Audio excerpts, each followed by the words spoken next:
You're listening to the Quint's podcast.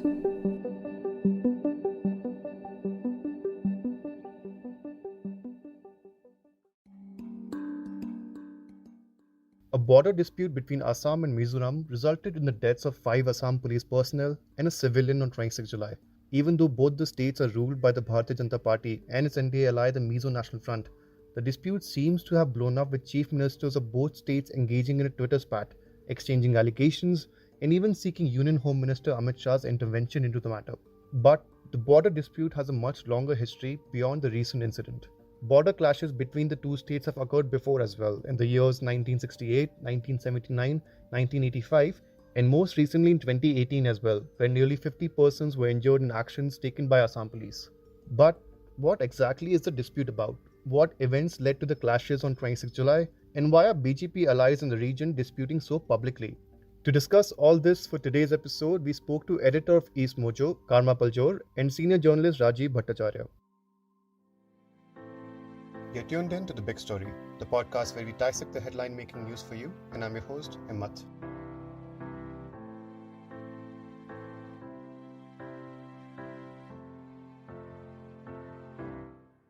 To understand where the recent clashes stem from, we have to dial back the clock to 20th August 1875.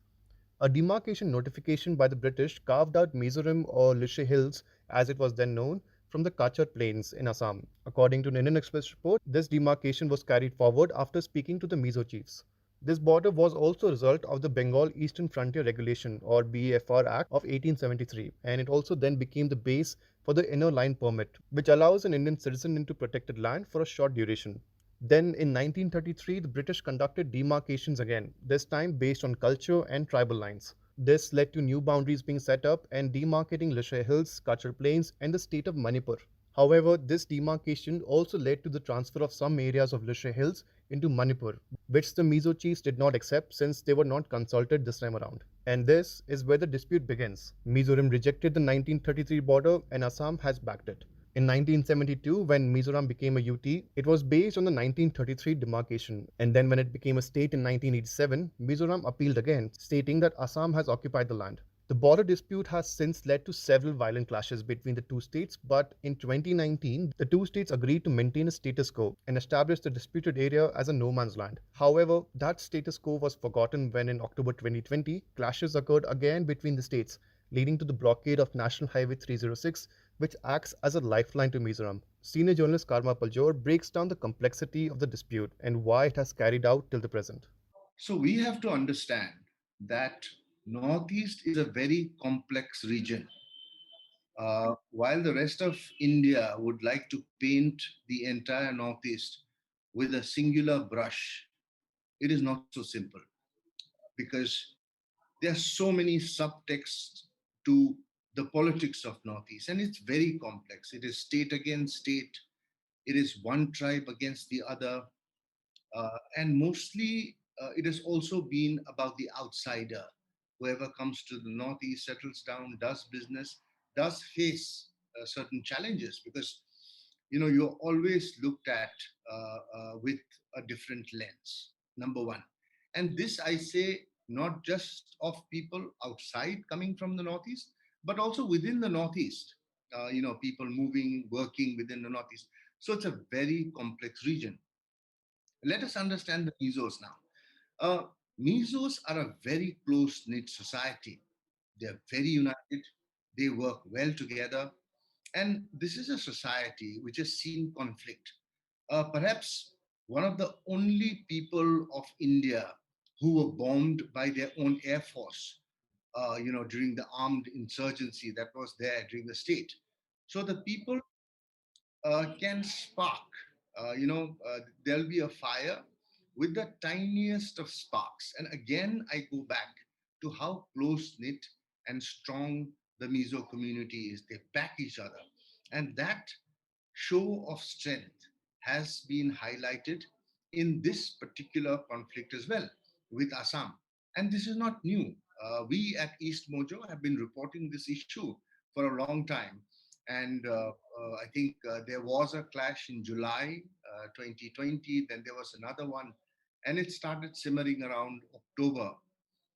Assam, in a way, wanted to once and for all establish their dominance in what they believed to be their areas. So they sent a large police force. A large police force has been camping around the Mizoram border along with the forest staff because most of the areas bordering this region, which is around the conflict area. And the conflict has erupted in not just one region where the fighting happened this time around, but on several other areas too. So they've been camping, they've been clearing out forests. Some of the huts belonging to the Mizos have been set on fire. So this conflict has been going on for some time. I think this has got a lot to do with the fears, the insecurities that exist between the two people. Now, is there distrust among the people living in the borders? I don't think there was because both sides depend on each other. But then the problem is that the borders have not been demarcated. And I say this because the governments at the center, the past, the present, have failed to recognize the boundary issue as one which is vital, and this needs to be solved. Half-hearted efforts have been made. None of the governments at the center have even tried to solve this problem. This time around, we saw the Home Minister, and again, by many think many people believe that this Home Minister Amit Shah is said to be one of the more powerful Home Ministers that our country has ever had. And just after he'd come, made all the chief ministers sit down and told them, look here, we need to solve the border issues. And then for this to flare up, it is surprising. So that raises a lot of questions. Why? Why Assam being such a big state was not able, and we are not talking about clash between two civilian groups. We are talking about firing between two of the most trained forces in India, the police force, who've been trained to show restraint, who've been trained to dialogue. So, what happened on 26 July? There are conflicting reports from each side. In an official statement, the Assam Home Minister stated that Mizoram began constructing a road that encroached the inner line reserve forest in the Lailapur area in Assam. The statement further reads that its neighbor state also set up a new armed camp on a hill next to where a CRPF camp is located. According to the statement, a team of Assam Police personnel, which included the Director General of Police, SP of Assam Police Kachar, and the Deputy Forest Officer, went to speak to Mizoram officials to maintain the status quo. But the Assam government says that at 11:30 a.m. on 26 July, a group of people from the Mizoram side started pelting stones, which then resulted in stone pelting from both the sides. Then, according to Hindustan Times report, around 4:20 p.m., 3 tear gas canisters fell on the Assam side, and a few minutes later, the sound of gunfire followed. Now, during all this chaos, Assam CM Himanta Biswa Sarma also started sharing videos of the altercations on Twitter, tagging both Amit Shah and the Prime Minister's office to intervene. However, according to the Mizoram government, the events unfolded differently. The Mizoram Home Ministry statement says that a team of 200 Assam police forced their way into a post manned by the CRPF and also overran a post manned by the Mizoram police. Their statement reads, and I quote, upon learning of the arson committed by Assam police, residents of Varangadhe town proceeded to the site to inquire and were assaulted by Assam police by lathi charging them and firing tear gas, thereby causing injuries to several civilians. The statement further reads that the tear gas canisters and grenades were launched at Mizoram police, followed by firing from the Assam side. And these altercations led to the death of 5 Assam police personnel and 1 civilian. Now, it's important to note that the flare up on 26 July was preceded by a meeting between Amit Shah and the chief ministers of all northeastern states on 24 July, where he stated that the center is very keen to quote unquote resolve the border disputes and make it a peaceful region. But as we know, Assam is ruled by the BJP and Mizoram is ruled by NDA ally the MNF, which begs the question, why has the squad spelled out in public and what is holding back a peace plan?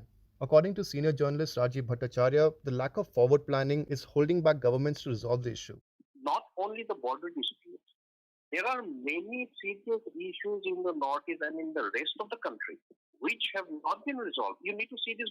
I would rather prefer to see the vexed border dispute in the northeast very holistically, in a very broader perspective. Now, for instance, more serious than the border dispute in the northeast is the issue of flood erosion and the issue of illegal immigration, illegal immigrants.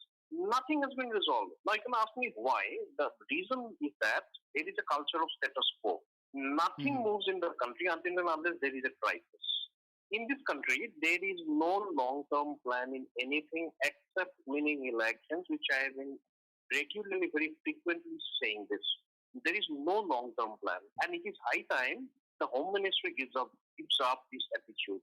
And it is high time the Home Ministry brings in better and brilliant bureaucrats who know the Northeast very well.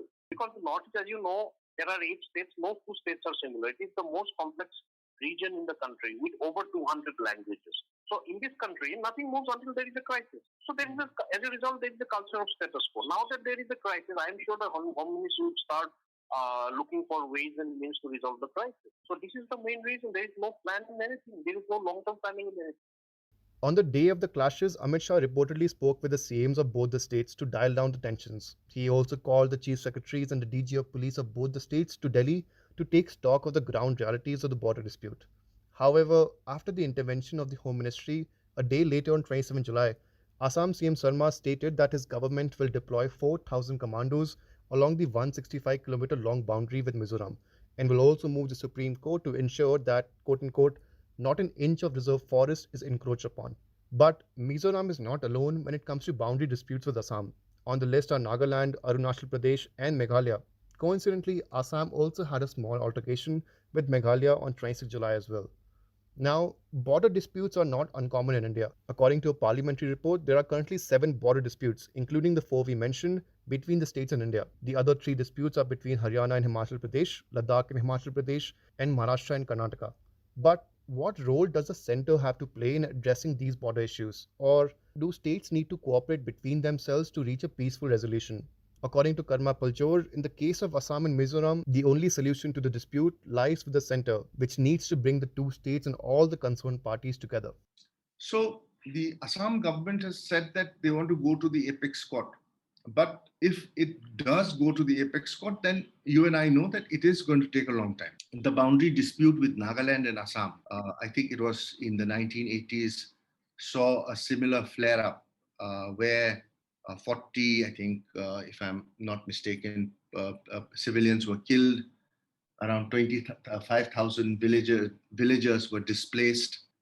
So again, even that boundary dispute till now has not been solved because we keep hearing and we keep seeing these videos of escalation between the 2 forces. It's like, sad to say, but a situation along the India-Tibet border, which has been taken over by the Chinese, and you see aggression from the Chinese. And it's a very painfully similar picture, which we do not and would not want to see. I think the only solution, and I strongly say it, lies with the center. The center must come in. The center must make the states sit down, talk to each other, see reason. Like I said, no half-hearted effort. If the boundaries are set on stone, that is done, we need markers, proper markers to be put in place so that everyone knows that, okay, this is Assam, this is Mizoram, this is Assam, this is Nagaland, this is Assam, this is Arunachal. So everything is clear. And the government at the center can do it, can talk to all parties. In fact, one of the better messaging that came out after the all-out Twitter war and the war of words is the Assam Chief Minister saying that he is willing to listen to the center. That is one of the statements he said. He is willing to listen to the center. But the center has now to be really proactive and nip this issue on the bud because, and this comes at a time when we are seeing Northeast doing really well. We are finally seeing highways being built. We are finally seeing the government of India talking about Northeast and Northeast being the next growth center of India, foreign investors being interested, doing well in horticulture. This is the time for Northeast to grow. This is the time for Northeast to shine. And this is not the time for Northeast to get into another conflict. As of now, tensions at the border between Assam and Mizoram continue. Follow the Quint for more updates on the story. If you liked listening to this episode, please subscribe to The Big Story for episodic updates. We're available on Apple, Google Podcasts, Spotify, JioSaavn, and most of the other popular podcast streaming platforms. For other podcasts, please log on to the Quint website, and for any feedback, please shoot an email to podcast@thequint.com.